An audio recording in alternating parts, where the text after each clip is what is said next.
Į kokį substratą geriausia sėti sėklas? Šitas klausimas mane ilgai neramino ir vis išsibandydavau įvairiausius variantus. Na, bet pagaliau aš nusprendžiau, kad laikas būtų padaryti labai aišku ir konkretų eksperimentą. Taigi aš pasėjau įvairiausių pomidorų sėklas į 4 skirtingų rūšių substratus ir pasižiūrėjau, koksgi rezultatas yra. Prieš pradedant gal susipažinkime, jeigu esame nepažįstami, aš esu Lina iš www.geltonaskarutis.lt.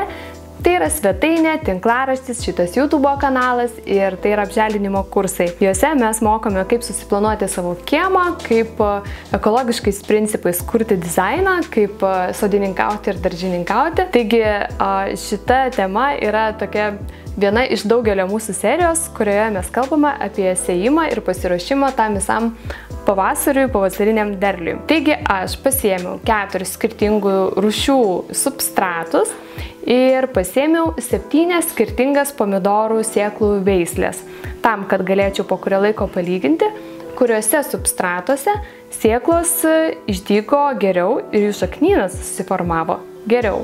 Taigi pasižiūrėkime viską iš eilės. Pirmasis dalykas, kurį aš norėčiau pabandyti, tai yra kokosas. Tai yra natūralus produktas pagamintas iš tikrų kokoso kevalo plaušų, tai reikia jį išbrinkinti, na ir štai mes jau jį paruoštą tokį galime dėti į daigyklą. Antrasis mano pasirinkimas yra pats paprasčiausias durpė, tik reikia turėti omenyje, kad būtinai mes perkame nurūgštintą durpę, o ne natūralią. Trečiasis pasirinkimas mūsų eksperimentui yra substratas daigams. Tai yra tas dalykas, kurį jūs gausite, jeigu ateisite į parduotuvę ir sakysite, duokite man į ką sėti. Taigi, substratas daigams yra ne kas kita, kaip ta pati durpė, tik tiek, kad jinai yra praturtinta su įvairiais mineralais ir trąšomis. Na ir ketvirtas mūsų eksperimento dalyvis yra substratas su biohumusu. Biohumusas yra sliekų mėšlas. Tai yra puikus dalykas, kuris labai praturtina dirvą. Na, o mes šiuo atveju pasižiūrėsime, ar tai tars tą lemiamą žodį tada, kai mums reikia išsidaiginti daigus iš sėklos. Šiam eksperimentui aš pasirinkau tokią daigyklą, kuri turi 4 eilės. Tam, kad kiekvienoje eilėje galėčiau įdėti skirtingo substrato ir mes galėtumėm aiškiai matyti rezultatus. Tiesą pasakius, net vizualiai matosi skirtumas. Kokosas yra toksai oranžinis, tokios ryžos spalvos, durpė yra tokia labiau su plaušeliais, durpinis substratas daigams yra toksai smulkesnės struktūros, na, o substratas su biohumusu yra nuostabiai gražios tokios sodrios juodos spalvos. Na, pasiruošėm, tai jau galima ir sėti. Sulaistau dar prieš tai tuos narelius, kur matau, kad drėgmė šiek tiek trūksta. Na ir pasiruošiu kiekvienai eiliai, kokiasgi pomidorų sėklas toje eilėje aš pasėsiu. Ir specialiai aš pasirinkau skirtingas, todėl kad kai kurios išdygsta greičiau, kai kurios būna žemaūgės ir daigeliai būna žemesni, kad mūsų palyginimas būtų kuo tikslesnis. Pasirinkau čia ir hibridinių veislių, ir paprastų selekcininkų išvestų veislių. Tai jau praktiškai galime ir sėti. Ir sėju į kiekvieną narelį po 2 sėklytes. Kaip sėti pomidorus, tai aš apie tai dabar gal plačiai nesiplėsiu, nes esu parengusi atskirą video, kur parodžiusi 3 būdus, kaip sėti pomidorus. Galite pasižiūrėti po to. Na, o dabar pasakysiu tik tiek, kad stengiuosi kiekvieną narelį, kiek pavyksta, įdėti po 2 sėklytes, tam, kad mes galėtume vėliau pamatyti, kiek iš jų išdygo, o kiek neišdygo. Ir tas rezultatas mums būtų labai akivaizdus. Sudėjusi pomidorų sėklytes, dar uždedu ant kiekvieno tokį ploną sluoksnį žemių ir tada supurškiu tam, kad drėgmės tikrai nepritrūktų ir kad sėklos tos galėtų sėkmingai dygti. Na ir visą sėjimo procesą užbaigiu sukurdama tokį kaip šiltnamio efektą. Kadangi šiai daigyklai dabar niekaip nerandu specialaus dangčio, tai aš tiesiog pasiimu bet kokį maišelį, sukarpau jį, kad būtų tinkamo dydžio, uždengiu tiesiog tokiu maišeliu kaip po kokią polietileno plėvelę, na ir visą daigyklą tada padedu ant šildomų grindų ir laukiu, kol išdygs pirmieji daigai. Smalsu, kaip pavyko? Pasižiūrėkim, praėjus 10 dienų mūsų daigai atrodo štai taip. daigų jau visas miškas. Bet pasižiūrėjus iš pirmo žvilgsnio, sakyčiau, kad kokosų eilė atrodo žymiai prasčiau. Tai gal mes iškaskime kiekvieną daigelį ir pasižiūrėkime, kokiosgi šaknys yra. Galbūt viršutinė dalis mus šiek tiek gąsdina, bet šaknys parodys visą daigo potencialą. Pradėkim nuo substrato su biohumusu, su tuo sliekų mėšlu. Iš pirmo žvilgsnio matėsi, kad keletas sėklyčių visai nesudygo, bet tos, kurios sudygo, taip iš pažiūros atrodo visai kaip ir neblogai. Išsitraukim vieną pasižiūrėti, nieko čia labai įspūdingo, bet daigelis kaip daigelis atrodo kaip ir toks pusėtinas, visai normalus. Gal pasižiūrėsim ir kitą. Nukrito. Gerai, nukrito, tai pasižiūrėkim, kaipgi ta šaknelė atrodo, kai žemės nukrita. Ir sakyčiau, visai skistai kažkaip, tai čia, ar ne? Pasižiūrėkim. Gerai, tai gal mes išsitraukim dar vieną daigelį iš to paties substrato su biohumusu, tik tai kitos veislės, kad galėtumėm palyginti. Ir šitas atrodo, tiesą pasakius, visai neblogai. Pasižiūrėkime antrąją eilę, kur augo pomidorų sėklos substrate daigams.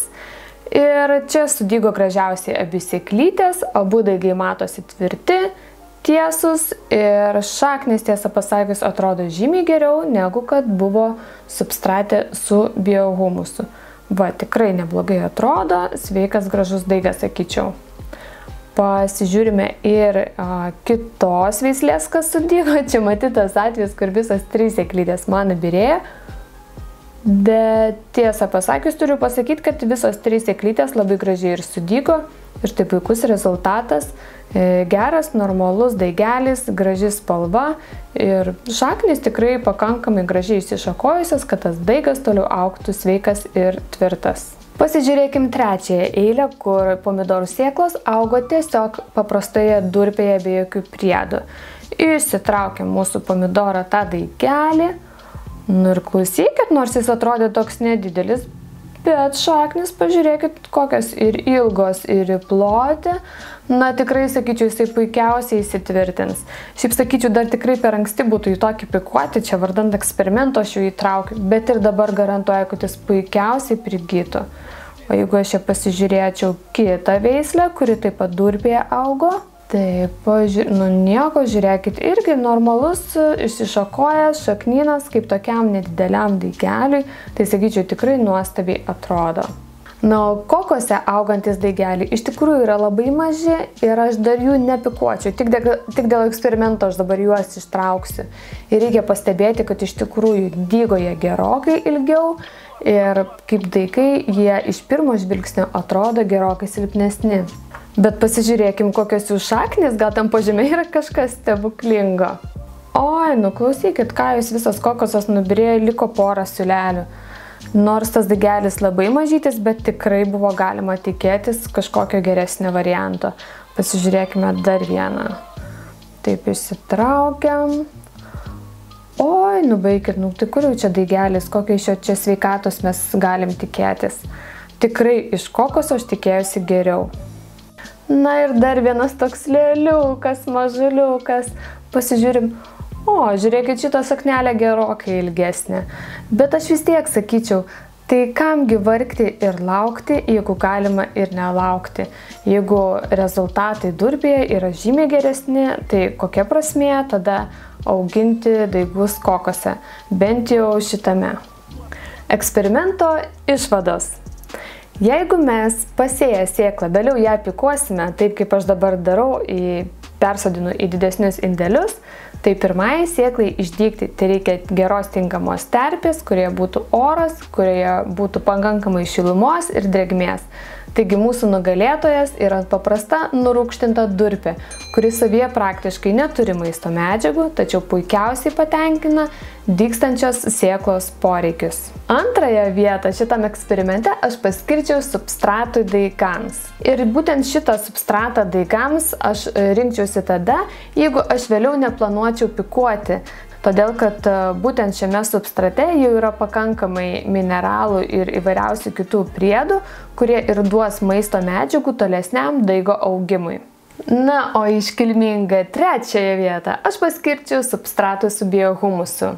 Ir nors sliekų mėšlas yra iš tikrųjų labai geras dalykas ir turi įvairių maisto medžiagų, jis yra toksai turtingas ir riebus, tačiau akivaizdu, kad sėkleliai sudygti iš tikrųjų reikia gerokai mažiau ir jai užtenka gerokai tiesiog paprastesnės mūsų durpės. Reikia turėti omeny, kad substratas su biohumusu yra gerokai brangesnis negu durpė. Tad aš manau, kad rezultatas tiesiog yra šiuo atveju to nevertas.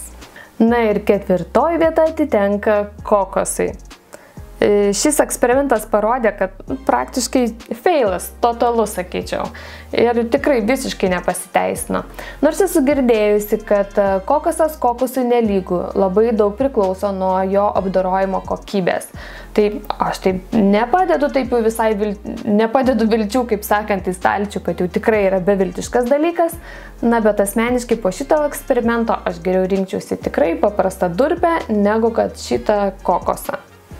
Na ir be jūsų nuomonės mes čia niekaip neišsiversim. Ar jūs nustebino tokie rezultatai, nes mane asmeniškai tai tikrai.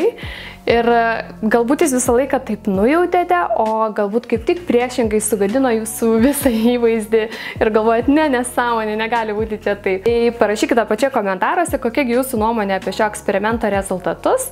Na, o su manimi susitiksime kitą kartelį čia šitam YouTube kanale. Prenumeruokit, jeigu patiko, jeigu įdomu mūsų eksperimentai ir jeigu apskritai domina jūs apželdinimo ir augalų temos.